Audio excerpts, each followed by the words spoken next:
అందరికీ నమస్కారాలు.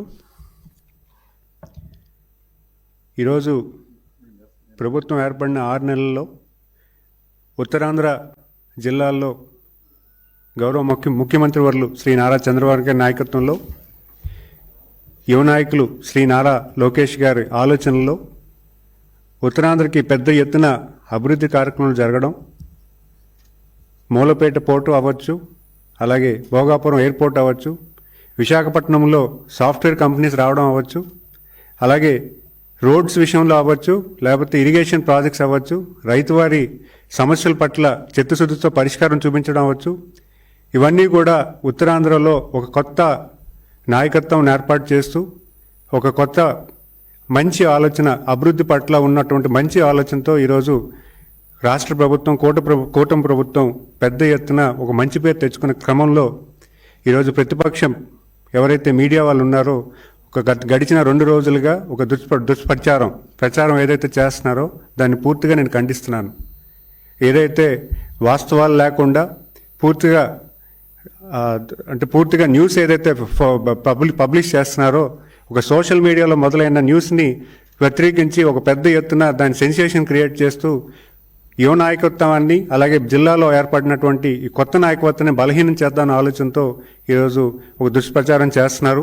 ముఖ్యంగా ఆ రోజు జరిగిన విషయం ఏంటంటే, ఈ అసెంబ్లీ నవంబర్ 11వ తారీఖున జరిగింది. ఆ అసెంబ్లీకి వెళ్తున్న క్రమంలో శాసనసభ్యులతో పాటు నేను కూడా కూర్చోవడం జరిగింది. అప్పుడే వచ్చిన ఆ బొత్స సత్యనారాయణ గారిని చూడంగానే అందరూ లేచి పలకరించారు. అది సంస్కారంతో పలకరించింది తప్పించి అక్కడ జరిగినటువంటిది ఏ క్రమం కూడా వాళ్ళు చెప్పినటువంటి పూర్తి స్థాయిలో అసత్య ప్రచారాలు తప్పించి దాంట్లో ఎటువంటి సత్యం లేదని నేను తెలియజేసుకుంటున్నాను. ఈరోజు ఉత్తరాంధ్ర జిల్లాల్లో మంచి వాతావరణం, కుటుంబ పరిపాలన నుంచి కూటమి పరిపాలనలోకి వచ్చాం. మీరు చూసుకుంటే గడిచిన 20 సంవత్సరాల్లో కుటుంబ పరిపాలనని పెద్ద ఎత్తున వాళ్ళు ప్రోత్సహించి విజయనగరం జిల్లాలో పెద్ద ఎత్తున వాళ్ళ తాలూకా కుటుంబ సభ్యులే ఒక్కొక్క కాన్స్టెన్సీ తీసుకొని వాళ్ళు నిలబడడం కానీ, లేకపోతే వాళ్ళ తాలూకా మనిషి నిలబట్టి పూర్తి స్థాయిలో భూదందాలు అవ్వచ్చు, లేకపోతే ఇసుక దందాలు అవ్వచ్చు, లేకపోతే లిక్కర్ దందాలు అవ్వచ్చు, పూర్తి స్థాయిలో వాళ్ళు కుటుంబ పరిపాలన చేసిన తరుణంలో ఈరోజు విజయనగరం జిల్లాలో ప్రజానికం అందరూ కూడా ఏకమై ఈరోజు మొత్తం వాళ్ళెవరిని కూడా గెలిపించకుండా కూటమి ప్రభుత్వం నిలబెట్టిన క్యాండిడేట్స్ని ఈరోజు ఏకతాటిగా గెలిపించిన ఈ క్రమంలో మీరు ఆలోచన చేస్తే వాళ్ళ తాలూకా పరిపాలన, వాళ్ళ తాలూకా లీడర్షిప్ని పూర్తిగా నిర్వీర్యం చేసే క్రమం మొదలైందని చెప్పుకోవాలి. దాన్ని తట్టుకోలేక ఈరోజు ప్రతిపక్ష మీడియాలు వాళ్ళని బలపరచడానికి ఈరోజు మమ్మల్ని బలహీనం చేసే ప్రయత్నం చేస్తున్నారు తప్పించి ఇక్కడ ఉన్నటువంటి సత్యం ఎటువంటిది లేదని నేను చెప్పగలను. ఎందుకంటే మీరు చూసుకుంటే గడిచిన 40 సంవత్సరాల మా కుటుంబం రాజకీయ నేపథ్యం తాతయ్య గారి మీద అవ్వచ్చు, లేకపోతే బాబాయ్ గారి మీద అవ్వచ్చు, ఈరోజు నేను కంటెస్ట్ చేస్తున్నటువంటి ఫ్యామిలీ బొత్స కుటుంబం. ఆ కుటుంబం మీద మేము పోరాడి గెలిచి ఈరోజు పార్టీని ఈ రకంగా పార్టీని పూర్తి స్థాయిలో కసరత్తు చేస్తూ పార్టీ తాలూకా కేడర్తో మమేకమై పనిచేస్తున్న తరుణంలో ఈరోజు వాళ్ళు వచ్చి మేమేదో ఆయన కాలు పట్టుకున్నామని, ఆయన తాలూకు ఇదని చెప్పడం ఎటువంటి అసత్య ప్రచారాలు తప్పించి ఇది పూర్తిగా నిజం లేదని నేను చెప్పగలను. అంతేకాకుండా గడిచిన 20 సంవత్సరాల్లో విజయనగరం ప్రజానికం ఆయనకి, ఆ కుటుంబానికి 3 సార్లు మంత్రి పదవి కానీ, 3 సార్లు ఎంపీ కానీ, 3 సార్లు జిల్లా పరిషత్ కానీ ఇవ్వడం జరిగింది. అయితే విజయనగరం జిల్లాకి వాళ్ళు తీసుకొచ్చింది ఏంటని నేను అడుగుతున్నాను. విజయనగరం జిల్లాలో ఎటువంటి అభివృద్ధి తీసుకొచ్చారు? వాళ్ళు కుటుంబ పరిపాలన చేసుకొని జిల్లా మొత్తం దోచుకున్నారా కానీ ఈరోజు కుటుంబాన్ని విజయనగరం జిల్లాకు కానీ, విజయనగరం జిల్లా వాసులకు కానీ ఆర్థిక అభివృద్ధి కానీ ఎటువంటి అభివృద్ధికి తీసుకొచ్చారని నేను అడుగుతున్నాను. ఎటువంటి పరిశ్రమలు తీసుకొచ్చారా? లేకపోతే ఈరోజు మీరు చూసుకుంటే ఈరోజు కూడా విజయనగరం జిల్లాలో చాలామంది వలసలు వెళ్ళిపోయి పనిచేస్తున్నారు. ఈరోజు చాలామంది గ్రామాల్లో, నాకు తెలిసి గజపతినగరం నియోజకవర్గాల్లో కొన్ని గ్రామాలు అయితే ఇంకా వలసలు 70-80% గ్రామాల్లో వలసలు వెళ్ళిపోయి పనిచేసుకున్న తరుణం ఉత్తరాంధ్ర జిల్లాల్లో. మరి అలాంటి ఈ తరుణంలో కూటమి ప్రభుత్వం ఏర్పడిన వెంటనే కొత్త ఆలోచనతో ఆ పరిశ్రమలు వచ్చే దశగా మేము అందరూ కూడా కలిసి సమిష్టి పూర్తిగా పనిచేస్తున్నాం. మీరు చూసుకుంటే రాష్ట్రంలో యువ నాయకత్వానికి బలపరుస్తూ 175లో 88 మంది కొత్త అభ్యర్థులు నిలబెట్టి గెలిపించిన వైనం. అంతేకాకుండా మీరు చూసుకుంటే జిల్లాలో ఉన్న 7 కాన్స్టిట్యున్సీస్లో కూడా 4 కొత్త అభ్యర్థులే. అలాగే 3 సీనియర్ అభ్యర్థులు. ఈ ముగ్గురు కలిసికట్టుగా పార్టీని స్ట్రెంథన్ చేస్తూ పార్టీ తాలూకా ఆలోచన విధి విధానాలను పూర్తి స్థాయిలో గ్రౌండ్ చేస్తూ ఈరోజు విజయనగరం జిల్లాలో కూటమి ప్రభుత్వకు ఒక మంచి పేరు వచ్చే దశగా మేము కలిసికట్టుగా పనిచేస్తుంటే అది ఓర్వలేక ఈరోజు ప్రతిపక్ష మీడియా ఏదైతే ఉందో దాన్ని నిర్వీర్యం చేయడానికి, దాన్ని కార్యాచరణ చేయడానికి లేనిపోయిన అపోహలు క్రియేట్ చేస్తూ దాన్ని పెద్ద ఎత్తున పబ్లిసిటీ చేస్తూ ఒక రాంగ్ ప్రచారం చేయడం జరుగుతుంది. ఈరోజు మీరు చూసుకుంటే ఇలాంటి ప్రచారాలు ముఖ్యంగా నేను చెప్పేది ఏంటంటే కార్యకర్తల తాలూకా మనోభావాలు దెబ్బతీసే దిశగా ఈరోజు ఒక రాంగ్ మీడియా రాగానే కార్యకర్తలకి ఒక అపనమ్మకం క్రియేట్ చేసి వాళ్ళకి ఆసక్తి వార్తలు తెలియజేసి వాళ్ళ తాలూకు ఐక్యతను దెబ్బ కొట్టే. ఎందుకంటే ఈరోజు 92% మ్యాండేట్ కూటమి ప్రభుత్వానికి ప్రజలు మ్యాండేట్ ఇచ్చారు.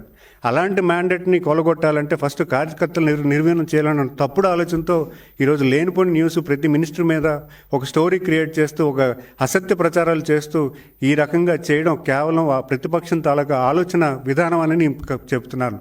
ఆ విధానంలో మనం ఆలోచన చేయాలి. ఈరోజు మనం రాష్ట్రం అభివృద్ధి కోసం మన తాలూకా ప్రగతి కోసం మనందరం కలిసికట్టుగా పనిచేస్తున్నాం. ఇలాంటి పరిస్థితుల్లో వాళ్ళు ఇచ్చిన వార్తలు బేస్ చేసుకుని బేస్లెస్ వార్తలు మనం పట్టించుకొని మనం వెనకబాటు వెళ్ళే పరిస్థితి మనం కార్యాచరణ చేయకండి. ఇది ఈరోజు నాకు జరిగింది. రేపొద్దున ఇంకో మంత్రి కావచ్చు, ఇంకో ఎమ్మెల్యేకి చేయొచ్చు. అంటే ఒక అసత్యపూర్వకమైన ఏవైతే పబ్లిష్ అవుతున్నాయో సోషల్ మీడియాలో దాన్ని మీరు సీరియస్గా తీసుకోకూడదని మనవి చేస్తున్నాను. ఎందుకంటే ఈ వార్తలు ఎటువంటి నిజాలు లేవు. ఈ వార్తలు కేవలం ఏంటంటే ఒక పర్సన్ ఇంట్రెస్టో లేకపోతే ఒక పార్టీ ఇంట్రెస్ట్ మీద వెళ్ళే ఈ న్యూస్ తప్పించి దీనివల్ల ఎటువంటి నిజాలు లేవు.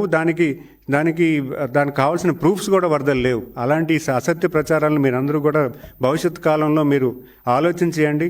మేము ఖచ్చితంగా ఒక మంచి లీడర్షిప్ విజయనగరం జిల్లాలో ఏర్పాటు చేయడానికి మేమంతా కలిసికట్టుగా పనిచేస్తున్నాం. భవిష్యత్ కాలంలో విజయనగరం జిల్లాని ఒక మంచి ప్రగాఢం అభివృద్ధిలో ముందుకు తీసుకెళ్తూ ఒక మంచి రాష్ట్రంలోనే ఒక మంచి జిల్లా కింద ఏర్పాటు చేసే జిల్లా అభివృద్ధి పట్ల లేకపోతే అవకాశాల పట్ల పూర్తి స్థాయిలో మేము పనిచేయడానికి సిద్ధంగా ఉన్నాం. అలాగే మీరు చెప్పాలంటే బొత్స సత్యనారాయణ గారు ఈరోజు మీరు చూసుకుంటే ఎంతమంది అభివృద్ధి ఈ జిల్లాకు తీసుకొచ్చారు, ఎంత అభివృద్ధి తీసుకొచ్చారు, ఆయన ఏ రకంగా అభివృద్ధి వచ్చే వాళ్ళని ప్రోత్సహించారు. వాళ్ళ కుటుంబ సభ్యులు ఎంతసేపు వాళ్ళకేంటని చేసుకున్నారు తప్పించి జిల్లాకి ఏం చేయలేదని చెప్పడంలో నేను ఘనంగా చెప్పగలుగుతాను.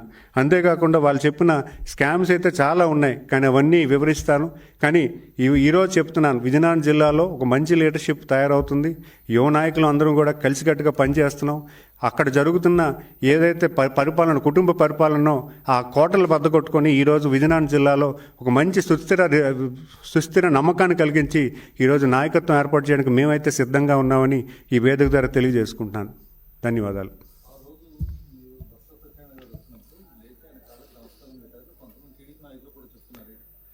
అది అసత్యవాదం సార్. ఎందుకంటే ఈరోజు నాకు జన్మనిచ్చిన తల్లిదండ్రులకు కానీ లేకపోతే నాకు బతుకునిచ్చిన వాళ్ళకి నేను కాళ్ళకి దండ పెడతాను. కానీ ఒక అపోజిషన్ కుటుంబం, ఒక అపోజిషన్ ఫ్యామిలీ ఎవరైతే ఉన్నారో గత 40 సంవత్సరాలుగా వాళ్ళతో పోటీ చేస్తున్న వాళ్ళు ఉన్నారో వాళ్ళకి కాళ్ళకి దండం పెట్టాల్సిన అవసరం నాకేముంది?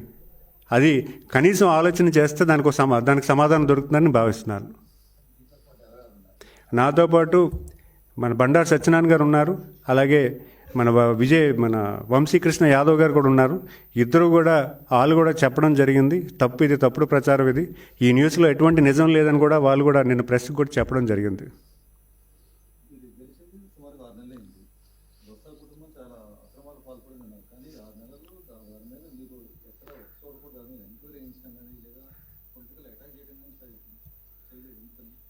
సార్, ఇష్యూస్ అన్నీ కూడా మా నోటీస్లో ఇచ్చిన ఇష్యూస్ అన్నీ భూదందాల ఇష్యూస్ ఆల్రెడీ వచ్చాయి. ఒక 2 ఇష్యూస్ వచ్చాయి మా నోటీస్లోకి. దాన్ని పర్యవేక్షించమని జేసీ గారికి ఇవ్వడం జరిగింది. ముఖ్యంగా ఎప్పటి నుంచో నడుస్తున్నటువంటి ఇష్యూస్ ఆ 2 కూడా వాటిని లైనప్ చేస్తున్నాం. అంతేకాకుండా ఇంకొన్ని ఇష్యూస్ అయితే ఉన్నాయో అవి ఏవి ఉన్నా కూడా మేము పరిశీలి చేయడానికి రెడీగా ఉన్నాం.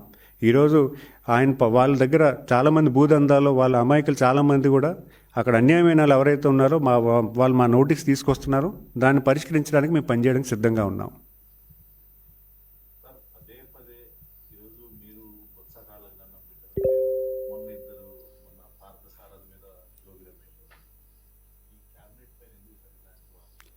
కేవలం ఏంటంటే ఇక్కడ నాయకత్వాన్ని నిర్వీర్యం చేద్దామన్న ఆలోచనతో ప్రతిపక్ష వాళ్ళు చేస్తున్నటువంటి వైనం ఇది.